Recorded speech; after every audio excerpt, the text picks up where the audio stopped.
ಈ ತೊಟ್ಟನ್ನು ಬಿಡಿಸ್ತಾ ಇದ್ರೆ ನಮ್ಮ ಗಿನಿ ಮರಿ ಮೇಲಿಂದ ಅವಳೆ ಹಾರ್ಕೊಂಡು ಬಂದು ಕೂತ್ಕೊಂಡು ಅಚ್ಚುಕಟ್ಟಾಗಿ ಕಾಲಲ್ಲಿ ಹುರುಳಿಕಾಯಿನ ಇಟ್ಕೊಂಡು ತಿಂತಾ ಇದ್ದಾಳೆ. ಅವಳು ಹುರುಳಿಕಾಯಿ ಅಂದರೆ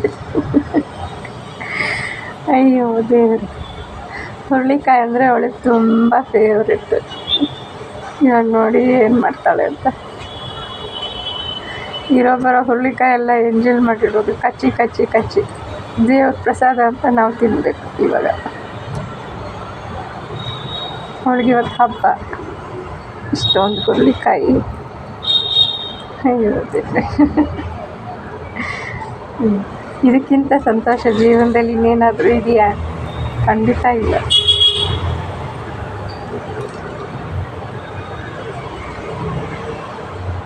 ಹಾಗೆ ತುಂಬ ಖುಷಿಯಾಗೋಗಿದೆ. ಯಾವ ಹುರುಳಿಕಾಯಿ ಬೇಕಾದರೆ ಎಷ್ಟು ಬೇಕಾದರೂ ಕಾಚು ಬೀಸಾಕ್ತಾ ಇರ್ಬೋದು.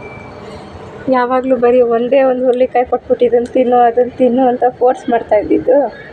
ಇವಾಗ ನೋಡಿ ಅವಳಿಗೆ ಅಂತ ಇಲ್ಲಿ ಇಷ್ಟು ಗುಡ್ಡೆ ರಾಶಿ ಹಾಕಿಟ್ಟಿದ್ದೀನಿ. ಎಲ್ಲ ತಿಂದು ಎಂಜಲ್ ಮಾಡಿ ಮಾಡಿ ಮಾಡಿ ಬಿಸಾಕ್ತಾ ಇರ್ಬೋದು ಆ ಕಡೆ.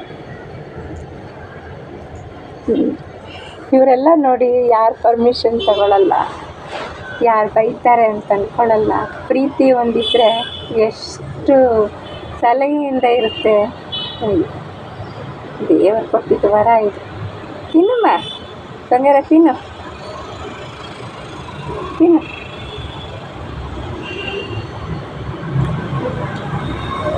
ಅದು ಬಾಯಲ್ಲಿ ಇಟ್ಕೊಂಡು ಇಲ್ಲೇನೋ ಸೇಫ್ಟಿ ಇಲ್ಲ, ಗಲಾಟೆ ಜಾಸ್ತಿ ಆಯಿತು ಅಂತ ಅಂದ್ಕೊಂಡು ಮೇಲೆ ಹೋಗೋಣ ಅಂತ ಯೋಚನೆ ಮಾಡ್ತಾ ಇದ್ದಾಳೆ.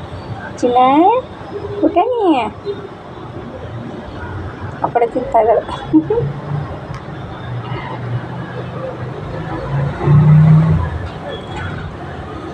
ಮೊನ್ನೆ ಅವಳು ಪುಕ್ಕ ಬಾಗ್ಲಿಗೆ ಸಿಕ್ಕಾಕೊಂಡು, ಪಾಪ ಉದ್ದ ಪುಕ್ಕ ಇತ್ತು ಅವಳಿಗೆ, ಬಾಗ್ಲಿಗೆ ಸಿಕ್ಕಾಕೊಂಡ್ಬಿಟ್ಟು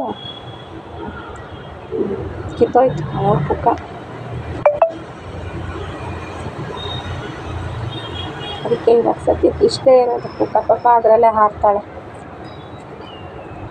ರಾಣಿ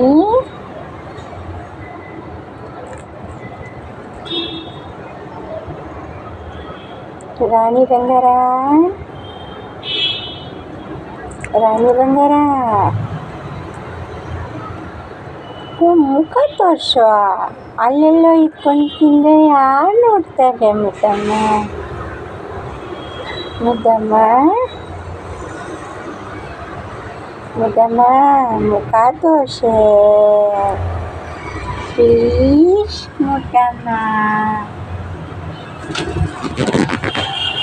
ಪರವಾಗಿಲ್ಲ ಬಾ, ನಾಚಿಕೆ ಪಟ್ಕೋಬೇಡ. ಹಾರು ಬರೋಕ್ಕೆ ಯೋಚನೆ ಮಾಡ್ತಾ ಇದೆ ನಮ್ಮ ಮುದ್ದಮ್ಮ, ಮುದ್ದು ಬಂಗಾರ.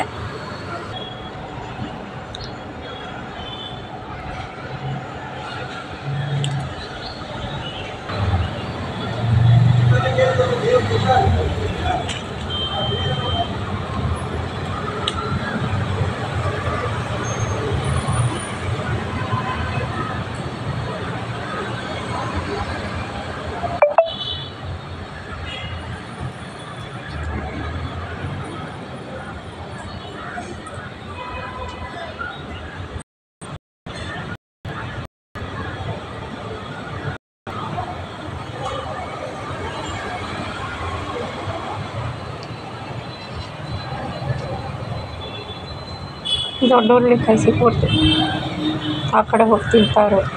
ನಾನು ಇಲ್ಲಿ ಡಿಸ್ಟರ್ಬ್ ಮಾಡ್ತೀನಿ ಅಂತ ನನ್ನ ಮುಂದೆ ನಿಂತ್ಕೊಳ್ದಿರ ಅಲ್ಲೆಲ್ಲ ಹೋಗಿ ತಿಂತಾ ಇರೋದು. ರಾಣಿ ರಾಣಿ ಮುದ್ದು ರಾಣಿ, ಬಂಗಾರ ರಾಣಿ.